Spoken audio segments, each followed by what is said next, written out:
Hello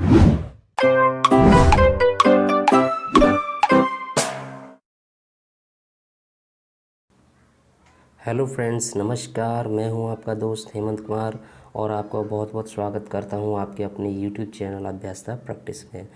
आज के अभ्यास के दौरान हम बात करेंगे प्राचीन भारत के इतिहास की। तो देखिए, इतिहास का वर्गीकरण सबसे पहले हम करते हैं। इतिहास का वर्गीकरण, इतिहास को मुख्यतः 3 भागों में बांटा गया है: प्रागैतिहासिक काल, आद्यैतिहासिक काल और ऐतिहासिक काल।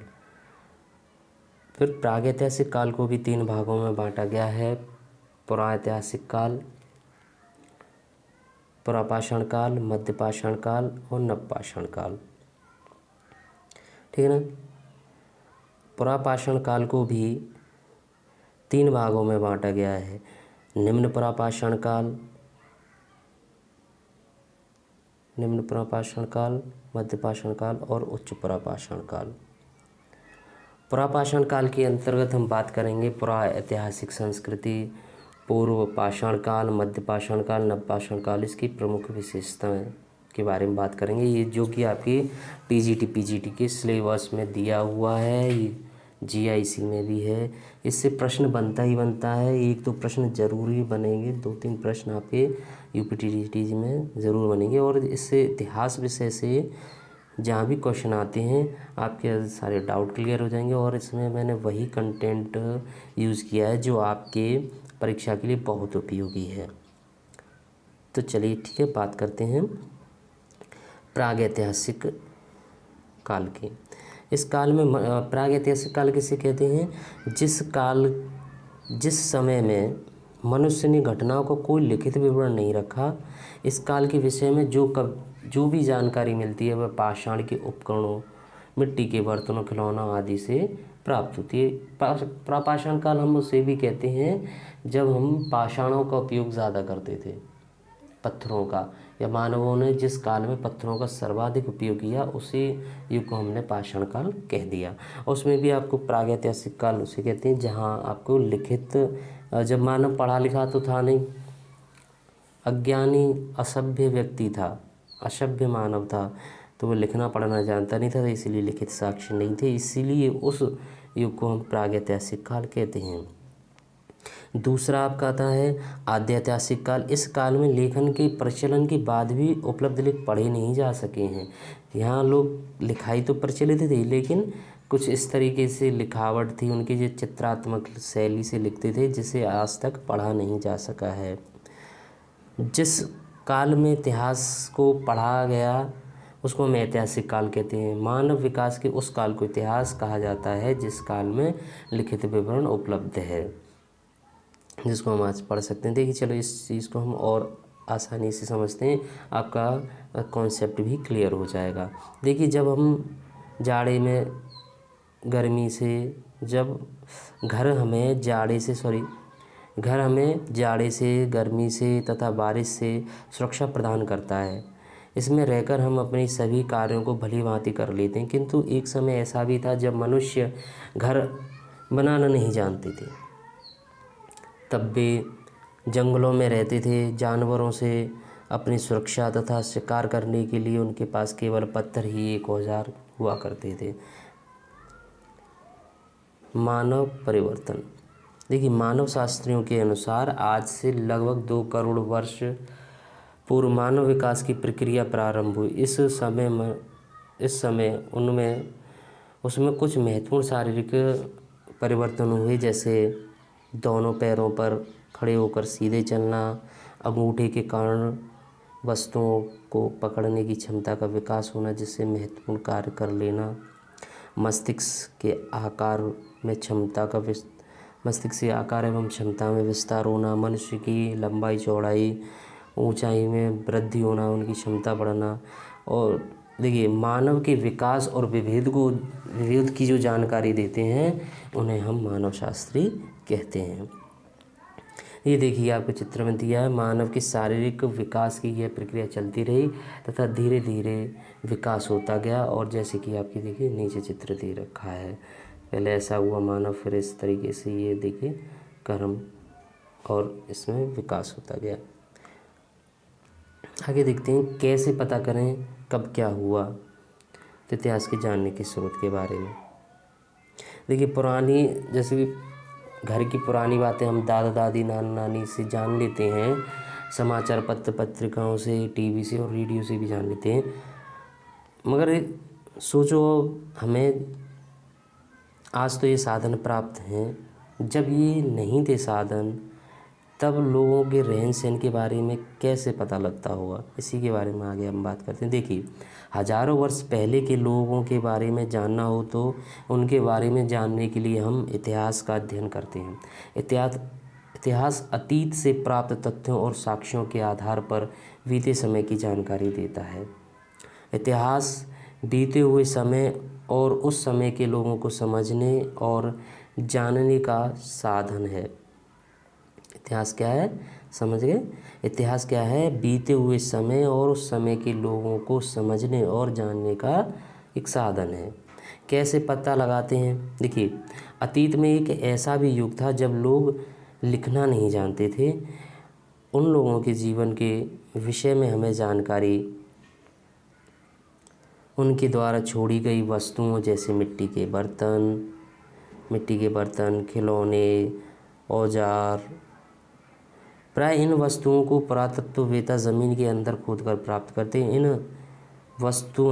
ये वस्तुएं ऐतिहासिक जानकारी के लिए अत्यंत महत्वपूर्ण होती हैं। उपलब्ध सामग्री के आधार पर इतिहास के अतीत को 3 भागों में बांटा गया है, जैसा कि हम ऊपर चर्चा कर चुके हैं। फिर भी देख लेते हैं। वह समय जिसके लिए कोई लिखित साक्ष्य प्राप्त नहीं है, पूर्व प्रागैतिहासिक काल। दूसरा आपका जिससे मनुष्य लिखित साक्ष्य प्राप्त, वह समय जिससे संबंधित लिखित साक्ष्य प्राप्त किंतु पढ़ा नहीं जा सका, आद्यैतिहासिक काल। दूसरा आपका ऐतिहासिक काल जिसके लिखित साक्ष्य प्राप्त भी हैं और जिन्हें हम पढ़ भी सकते हैं, उस काल को ऐतिहासिक काल कहते हैं। देखिए, पुरातत्व किसे कहते हैं? पुरातत्व कहते हैं प्राचीन काल में मानव द्वारा प्रयोग में लाई गई वस्तु, मंदिर एवं इमारतों आदि के अवशेषों का अध्ययन पुरातत्व कहलाता है। इसका अध्ययन करने वाले पुरातत्ववेत्ता कहलाते हैं। देखिए, प्राचीन काल में मानव ने जब लिखना शुरू किया तब उसे कागज़ का ज्ञान तो था नहीं। वह अपने लेखों को ताड़पत्रों, भोजपत्रों, ताम्रपत्रों पर लिखता था। कभी कभी लेख बड़ी शिलाओं, स्तंभों, पत्थरों की दीवारों, मिट्टी या पत्थर के छोटे छोटे फलकों, टुकड़ों पर भी लिखे जाते थे। देखिए, ताम्रपत्र किसे कहते हैं? ताड़पत्र, ताड़ के पेड़ के चौड़े चौड़े पत्ते होते हैं, उन्हें हम ताड़पत्र कहते हैं। भोजपत्र, भुर्ज नामक एक पेड़ है, उसकी छाल को निकाल करके उस पर लिखा जाता था भोजपत्र आपको जम्मू कश्मीर के साइड में मिलता है। ताम्रपत्र, जो तांबे के पतले और चपटे टुकड़े होते हैं, उन्हें एक मतलब कागज़नुमा बना लेते थे, बिल्कुल पतला, उस पर लिखते थे। स्तंभलेख, पत्थर के स्तंभों पर लिखे लेख को हम स्तंभलेख कहते हैं। शिलालेख, पत्थरों की चट्टानों पर लिखे लेख को शिलालेख कहते हैं। देखिए, स्तंभलेख समझे, जो स्तंभ जो लोहे के पत्थर के खंभे होते हैं, उन पर लिखा हुआ लेख है तो उसे हम स्तंभलेख बोल देते हैं। और जो शिलाओं को काट करके जो बड़ी बड़ी चट्टानों को या जो चट्टानें बनी हुई उन पर जो लिखा जाता है, उन्हें शिलालेख कहते हैं। ठीक है, आगे चलते हैं। देखिए,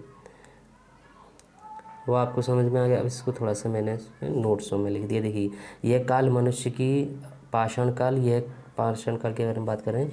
यह काल मनुष्य की सभ्यता का आरंभिक काल माना जाता है। यह काल मनुष्य की सभ्यता का आरंभिक काल माना जाता है। इस काल को 3 भागों में विभाजित किया जाता है। पहला है पुरापाषाण काल, दूसरा है मध्यपाषाण काल और तीसरा है नवपाषाण काल। पुरापाषाण काल को पैलियोलिथिक भी कहा जाता है, जो कि यूनानी भाषा में पैलियो का मतलब होता है पैलियोस को प्राचीन और लिथोस को पाषाण कहा जाता है। इन्हीं शब्दों के आधार पर पाषाण काल शब्द बना है। यह काल आखेटक एवं खाद्य संग्रह काल के रूप में भी जाना जाता है। अभी तक भारत में पुरापाषाणकालीन मनुष्य के शारीरिक अवशेष कहीं से भी नहीं मिले हैं, नहीं पाए गए हैं। ये आप याद रखना, एक क्वेश्चन बनता है इससे। जो कुछ अवशेष के रूप में मिलता है वह उस समय में लाए जाने वाले पत्थर के उपकरण हैं। नेक्स्ट है, इस युग में पत्थर के औजार आकृति में सुडोल नहीं थे, वे बेडोल आकृति में बहुड़ी आकृति के थे। इस युग में आग का आविष्कार हुआ। आपको ये याद रखना है, इससे भी छोटी जानकारी लेकिन बड़ी काम की है। पूछ लेता है कभी कभी कि आग का आविष्कार कब हुआ। पत्थरों के आकार व आकृति के आधार पर पुरापाषाण युग को 3 भागों में विभाजित किया गया है। पत्थरों के जो आकार होते थे और उनकी आकृति के आधार पर इस पाषाण काल को भी 3 भागों में बांटा गया है। संग मैंने ऊपर भी बात किया था। पहला है आपका निम्न पुरापाषाण काल, मध्य पाषाण काल और उच्च पुरापाषाण काल। देखिए, निम्न पुरापाषाण काल 2.5 लाख ईसा पूर्व से 1 लाख ईसा पूर्व तक है। मध्य पाषाण काल 1 लाख BC से 40,000 BC तक है। और तीसरा आपका उच्च पुरापाषाण 40,000 BC से 10,000 BC तक माना गया है। देखिए, इन महत्वपूर्ण बदलावों के कारण मानव अपने आसपास के वातावरण एवं परिस्थितियों के साथ सामंजस्य करने लगा। अब उसने हाथ और मस्तिष्क का अधिक प्रयोग करना सीख लिया था और वह अपनी ज़रूरतों के लिए पत्थर के औजार या उपकरणों का निर्माण करने लगा। इन्हीं पत्थरों के उपकरणों से हमें उसके होने का पता चलता है। समझ में आ रही है कहानी? तो देखिए, पाषाण काल मैंने अभी बताया था, उसी को इन्होंने बताया। देखिए, ये चित्र आपको दिख रहा है, एक हिरण के पीछे एक मानव आकृति जिसे शैल चित्र कहते हैं दिख रहा है। देखिए, पाषाण अर्थात पत्थर का अर्थात समय। मानव ने अपनी रक्षा और अपनी भूख मिटाने के लिए सर्वप्रथम पत्थर के औजारों का ही सबसे अधिक प्रयोग किया, इसीलिए इस युग को पाषाण युग कहते हैं। पत्थर से बने औजारों में समय समय पर परिवर्तन हुए, इसलिए पाषाण युग को 3 भागों में बांटा गया। नवपाषाण काल, पुरापाषाण काल, मध्य पाषाण काल और नवपाषाण काल। पुरापाषाण काल, देखिए, पुरापाषाण काल में मानव पहले खुले आकाश के नीचे, नदियों के किनारे, झीलों के आसपास रहता था।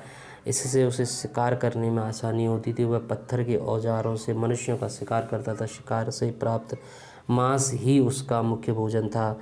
कंदमूल तथा फल भी उसके भोजन में सम्मिलित थे। थोड़े समय बाद मनुष्य ने गुफाओं में रहना प्रारंभ कर दिया, क्योंकि उसे तब तक घर बनाना नहीं आता था। शिकार की खोज में वह लगातार घूमता रहता था। इस प्रकार उसका कोई स्थायी आवास नहीं था। इसी समय उसे आग की जानकारी प्राप्त हुई। साथ ही उसने अपने मृतकों को कब्र में दफनाना प्रारंभ कर दिया। पुरापाषाण काल के आखिरी के दौर में उसने चित्र बनाना भी सीख लिया। उस समय की गुफाओं में उसके द्वारा बनाए गए चित्र मिलते हैं। इन चित्रों में शिकार के दृश्य बनाए गए हैं। इसी समय मानव ने हड्डी के औजार भी बनाना प्रारंभ किया। यह औजार उसके ज्ञान में विकास को दर्शाते हैं।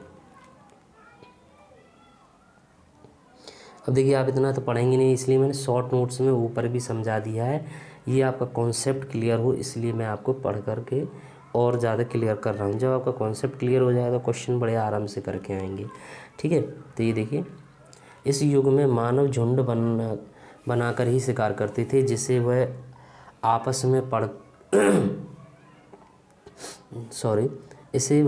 में बांटकर खाते थे। मानव यह समझ चुका था कि वह तभी जीवित रह सकता है जब वह दूसरों के साथ मिलकर चले। इस प्रकार एक दूसरे का सहयोग करने की भावना इस युग में विकसित हो चुकी थी। उत्तर प्रदेश में मिर्ज़ापुर जिले में मिली कुछ गुफाओं से पता चलता है कि मानव समूह में रहते थे। देखिए, कैसे करते थे शिकार, समझिए। आदि मानव के पास ना ही जंगली जानवरों जैसे पैने नाखून थे, न नुकीले दांत, न जबड़े और न ही सींग। उसकी बड़ी समस्या अपने से ज़्यादा ताकतवर जानवरों से रक्षा करने व उसका शिकार करने की थी। इसके लिए उसने पत्थर के औजारों का निर्माण व प्रयोग सीखा, क्योंकि उसे पत्थर आसानी से प्राप्त हो जाते थे। यह मानव की आखिरतक अवस्था थी। इस युग के पत्थरों के औजार आकृति में सुडौल नहीं थे, ये बेडौल एवं भौंडी आकृति के थे। देखिए, आपको दिख रहे हैं ये किस प्रकार के पत्थर होते थे पहले, इससे शिकार करते थे। जब हम आगे पढ़ेंगे तो ये सुडौल हो जाएंगे। कैसे जाना आग जलाना। औजार बनाने के लिए वे एक पत्थर पर दूसरे पत्थर से चोट मारते थे। एक पत्थर से दूसरे पत्थर टकराने पर निकलने वाली चिंगारी से उन्हें आग का ज्ञान हुआ। इससे वह सूखी पत्तियों, लकड़ी की टहनियों आदि को जलाने लगे। सोचिए और देखिए कि आग का ज्ञान होने के बाद उनके जीवन में क्या परिवर्तन आया होगा। आग की खोज इस युग की महान उपलब्धि थी।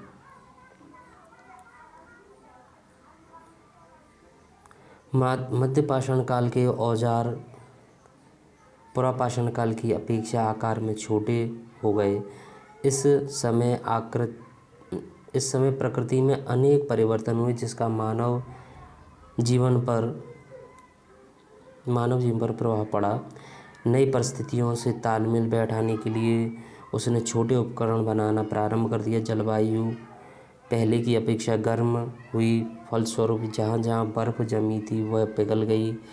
पृथ्वी की उर्वर शक्ति का विकास हुआ तथा घास एवं वनस्पतियों के मैदान विकसित हुए। घास को खाने वाले छोटे जानवर जैसे हिरण, खरगोश, भेड़, बकरी आदि पैदा हुए। मानव अपने आप उगी घासों को एकत्रित करने लगा। इन घासों में कई आज के जो अनाज हैं उनके पूर्वज थीं।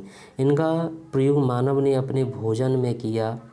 इस प्रकार वह खाद्य संग्राहक बन गया। मानव ने इसी समय कुत्ते को पालतू बनाया। कुत्ता मानव का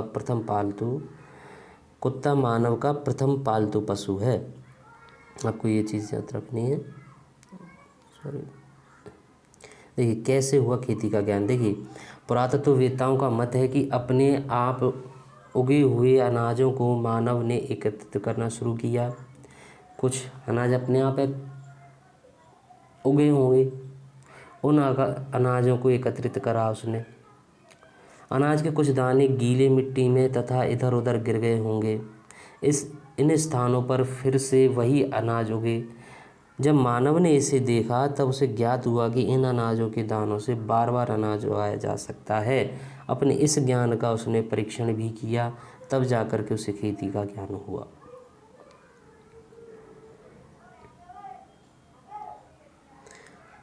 आप गेहूं के कुछ दानों को गीली मिट्टी या गोबर के ढेर में डालिए। कुछ दिन बाद देखिए क्या होता है, उग जाएंगे, पता ही है आपको।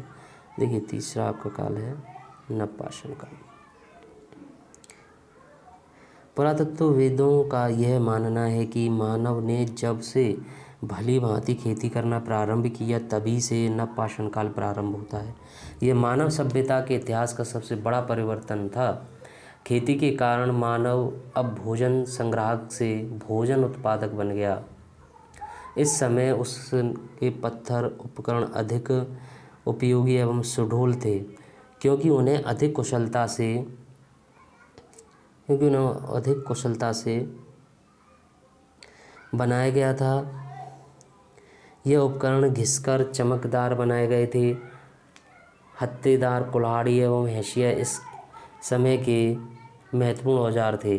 खेती के समय पशुपालन भी प्रारंभ हुआ। पशुओं का प्रयोग मांस दूध प्राप्त करने में किया जाता था। देखिए ये चित्र भी दे रखे हैं, ये आपके पुरापाषाण काल से नवपाषाण काल में पत्थरों का जो आकार है वो चेंज हो गया है।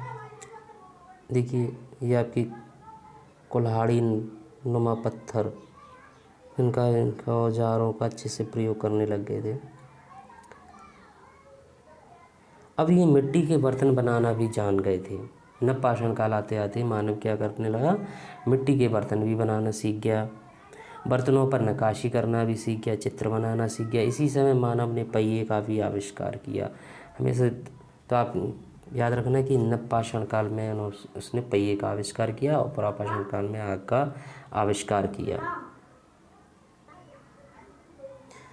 अब पहिए का इसने उपयोग किस में किया, देखिए पहिए का इसने उपयोग किया चाक के रूप में मिट्टी के बर्तन बनाने तथा सामान ढोने के लिए गाड़ी के पहिए के रूप में किया। खेती के कारण लोग एक ही जगह रहने लगे। पहले क्या था कि इधर से उधर भटकते रहते थे, लेकिन अब खेती करने लगे तो एक जगह रहने लगे। फलस्वरूप नए नए कौशल विकसित हुए, जैसे मूंज की टोकरी व चटाई बनाना, कताई करना, जानवरों के बालों से कपड़े बनाना। अब उसमें सामुदायिक जीवन का विकास हुआ। शवों को दफनाने के ढंग से उसके धार्मिक विश्वास के विषय में जानकारी मिलती है। शवों में मृत व्यक्तियों के साथ खाने पीने की चीज़ें, बर्तन, हथियार आदि भी दफनाए जाते थे। इन लोगों का विश्वास था कि मरने के बाद भी व्यक्ति इसका उपयोग करेगा। धातु काल,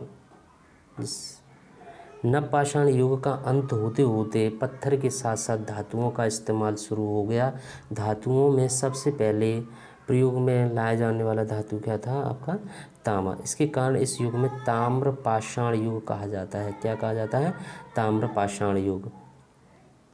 मानव ने तांबे के खानों का पता लगाकर उससे तांबा खोदकर निकालना शुरू किया। उच्च तापमान में तांबे को पिघलाकर तथा सांचे की सहायता से धातु द्रव्य को विविध रूप में देना भी उन्होंने सीख लिया। यह मानव विकास की एक और महत्वपूर्ण खोज थी।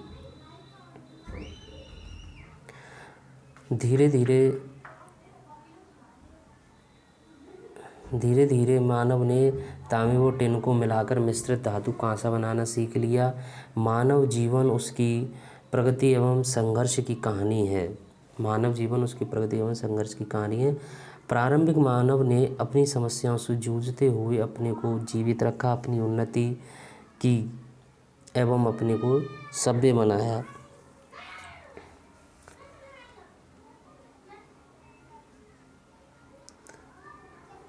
इससे संबंधित कुछ प्रश्न हैं, देखिए आप कौन कौन हल करते हैं। देखिए आग की खोज हुई पुरापाषाण काल में। पुरापाषाणकालीन पत्थर के औजार किस आकृति के थे, भौंडी आकृति वाली थे। पहिए का आविष्कार कब हुआ, नवपाषाण काल में। अब आपको कमेंट बॉक्स में लिखना है जो ये प्रश्न अति लघु उत्तरीय प्रश्न है। देखिए पाषाण युग को किसकी विशेषता के आधार पर बांटा गया। मानव ने आग जलाना कैसे सीखा। पुरातात्विक मानव काल का प्रारंभ कब से मानते हैं। पाषाण युग मानव अपने औजार किन किन वस्तुओं से बनाते थे। प्रारंभिक मानव अपना भोजन किस प्रकार प्राप्त करते थे। मध्य पाषाण काल में हुए प्राकृतिक परिवर्तनों का मानव जीवन पर क्या प्रभाव पड़ा। आपको इन सभी प्रश्नों का उत्तर देना है। वहीं आपको सही गलत करेंगे जिससे आपके कॉन्सेप्ट क्लियर हो जाएंगे। फैक्ट तो याद हो ही जाएंगे, कॉन्सेप्ट भी क्लियर हो जाएंगे। तो आपको इस संभव हो तो कमेंट बॉक्स में ज़रूर करें। मानव ने अपनी ज़रूरतों के लिए पत्थरों के औजारों का निर्माण नहीं किया।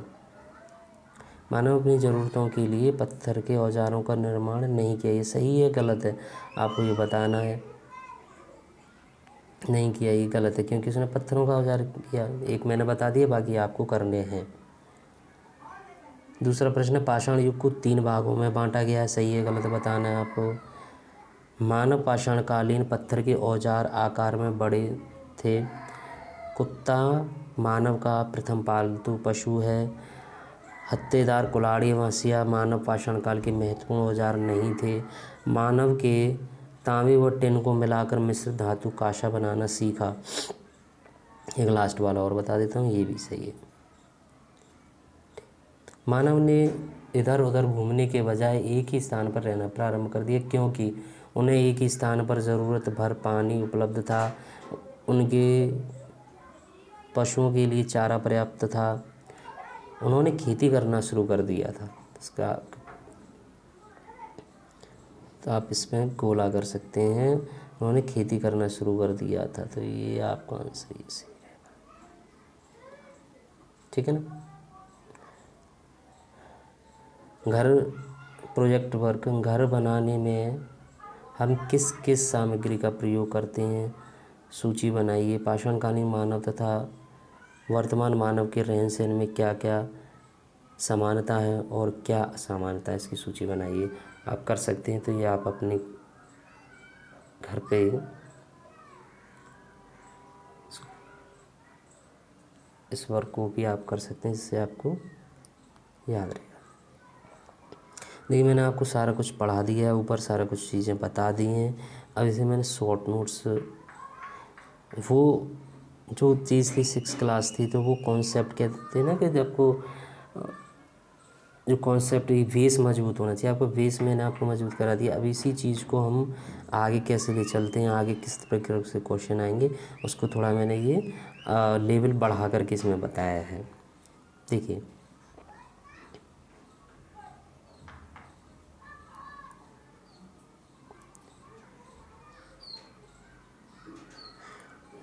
निम्न पुरापाषाण काल। इस युग में मानव क्वार्टजाइट पत्थरों का उपयोग करता था। इस काल के उपकरणों को 2 भागों में विभाजित किया गया है।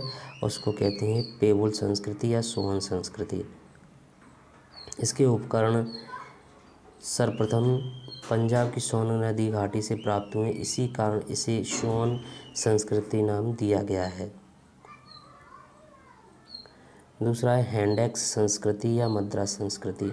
सर्वप्रथम अंग्रेज भूवैज्ञानिक एवं पुरातत्ववेत्ता रॉबर्ट ब्रूसफुट ने 1863 ईस्वी में मद्रास के पास पल्लवरम नामक स्थान से पहली हाथ की कुल्हाड़ी यानी हैंडेक्स प्राप्त की थी।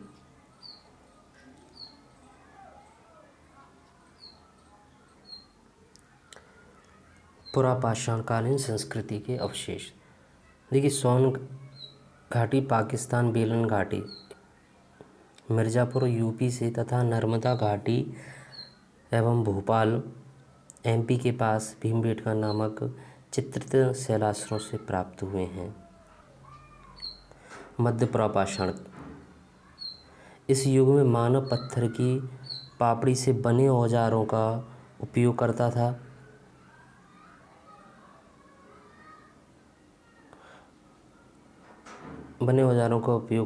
जो कि विविध प्रकार के फलक, बेदनी, खुरचनी है।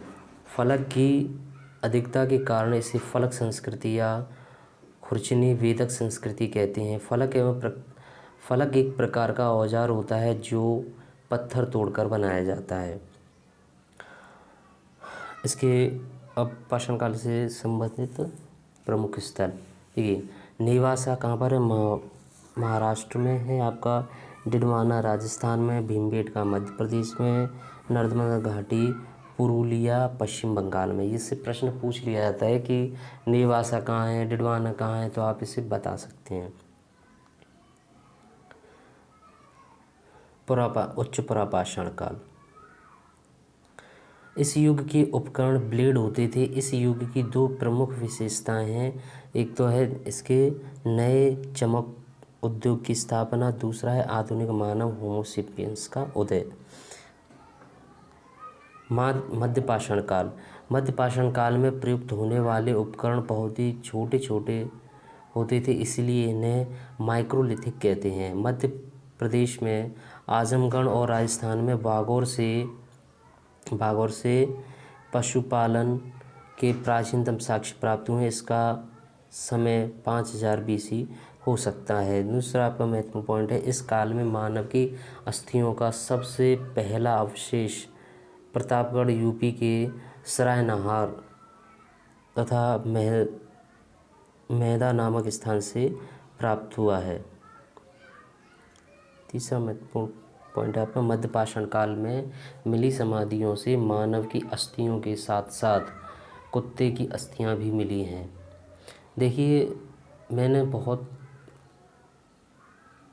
कोशिश की है कि आपको ऐसा कंटेंट दे सकूं जो आपकी परीक्षा में बहुत ही उपयोग हो।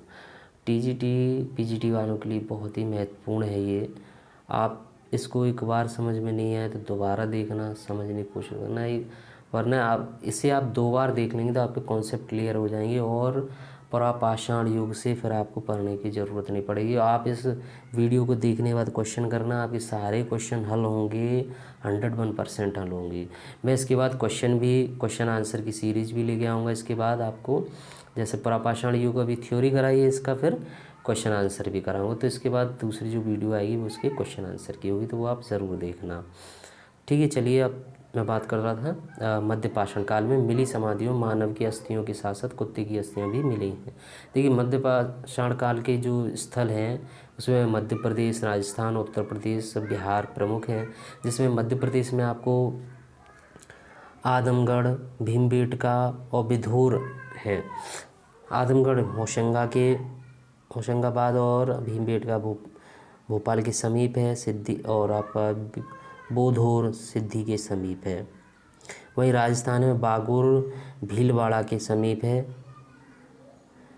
और उत्तर प्रदेश में आपके प्रमुख स्थल हैं मेहदा, दमदमा, चौपानी है, सरायनहार है, मारडू है। और बिहार में आपका है मुंगेर के समीप है आपके पायसरा। तो ये तो मध्यपाषाण काल की बात। अब बात करते हैं नवपाषाण काल की बात और उसके प्रमुख पॉइंटों के बारे में। देखिए, सबसे पहला पॉइंट है नवपाषाण काल से संबंधित। नवपाषाण काल की सभ्यता भारत के विशाल क्षेत्र में फैली हुई थी।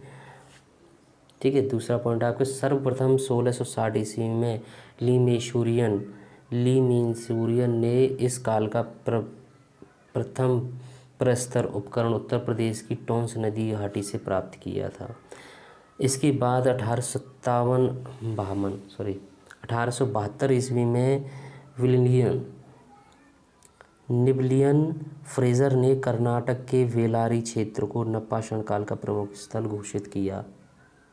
नेक्स्ट, इस समय प्राप्त प्रस्तर औजार गहरे ट्रैप यानी डार्क ट्रैप प्रॉक्स जिसे बोलते हैं के बने थे, जिस पर एक विशेष प्रकार की पॉलिश लगी होती थी।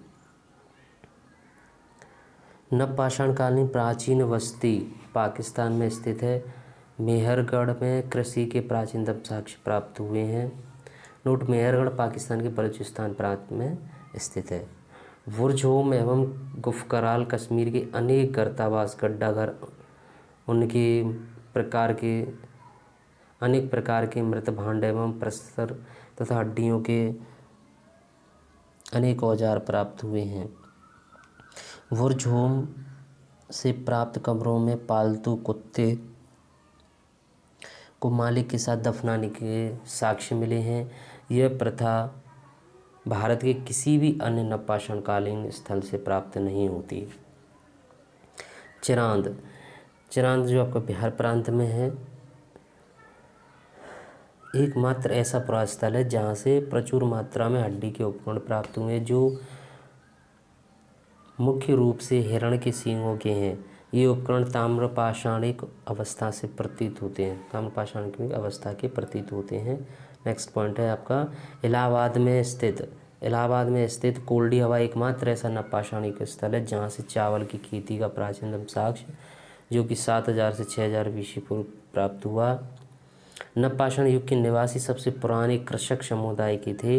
वे मिट्टी और सरकंडे के बने गोलाकार या आयताकार घरों में निवास करते थे।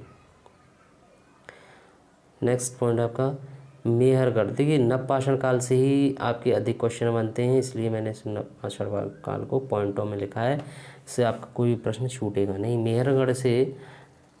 मेहरगढ़ में बसने वाले नवपाषाण युग के लोग अधिक उन्नत थे। वे गेहूँ और कपास उगाते थे तथा कच्ची ईंटों के घरों में रहते थे। कुंभकारी सर्वप्रथम इसी काल में दिखाई देती है। नवपाषाण काल स्तर की प्रमुख उपलब्धियां खाद्य उत्पादन का आविष्कार, पशुओं के उपयोग की जानकारी और स्थिर ग्राम्य जीवन का विकास है। नवपाषाण काल के अंतिम पड़ाव में मानव अब खानाबदोश वाले जीवन को त्याग कर स्थायी जीवन की ओर आकर्षित होने लगा। उसे बर्तन बनाने की तकनीक का भी ज्ञान हो गया था। वस्त्रों की जगह जानवरों के खानों का प्रयोग करते थे। नवपाषाण काल की प्राप्त कुछ पर्वत कंदराओं और बर्तनों से चित्रकारी का आभास होता है।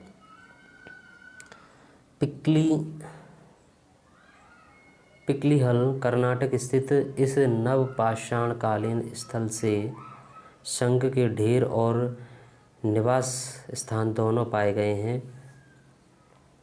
ठीक है, देखिए अब मैंने इसको पुरापाषाण काल, मध्यपाषाण, नवपाषाण काल की जो प्राप्तकर्ता, वर्ष और अनुसंधानकर्ता और स्थान के एक साथ लिख दिए, जिससे आपको, क्योंकि इससे प्रश्न आते ही रहते हैं अक्सर। तो ये देखिए पुरापाषाण काल की खोज किया था रॉबर्ट ब्रूसफुट ने, जो कि और ये स्थान है मद्रास पल्लवरम में। उसकी खोज हुई थी 1663 में।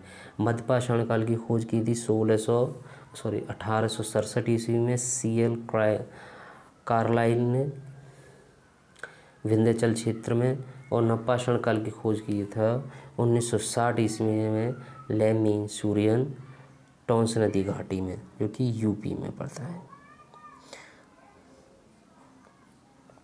तो मित्रों, ये वीडियो यहीं समाप्त करता हूँ मैं, और आप इसको थोड़ा सा, मेरे को भी प्रोत्साहन मिलेगा, आप थोड़ा सा लाइक वाइक कीजिए और इसको थोड़ा ढंग से 1-2 बार पढ़ना। और आप इसको पढ़ने के बाद, इसको सुनने के बाद वीडियो को क्वेश्चन लगा करके देखना। आपका कंटेंट आपको इतना अच्छे से समझ में आएगा। हो सकता है आपको पहले शुरुआत में देखने में समझ में आया ना, एक बार जब आप इसे पढ़ लेंगे, 2 बार समझ लेंगे, फिर आपका कोई क्वेश्चन नहीं छूटेगा। TGT में इससे आने वाले या जो आ चुके हैं वो उन सभी कंटेंटों को मैंने इसमें रखा है। अब मैं दूसरी वीडियो पुरापाषाण काल के जो भी क्वेश्चन बनते हैं पुराने, जो TGT में बने हो, PGT में, UPGIC में, UPVCS में जो भी क्वेश्चन बनते हैं हिस्ट्री से, वो सारे क्वेश्चन की वीडियो लेके आऊँगा। आप उस वीडियो को ज़रूर देखना। तो पूरी वीडियो देखने के लिए धन्यवाद। नमस्कार।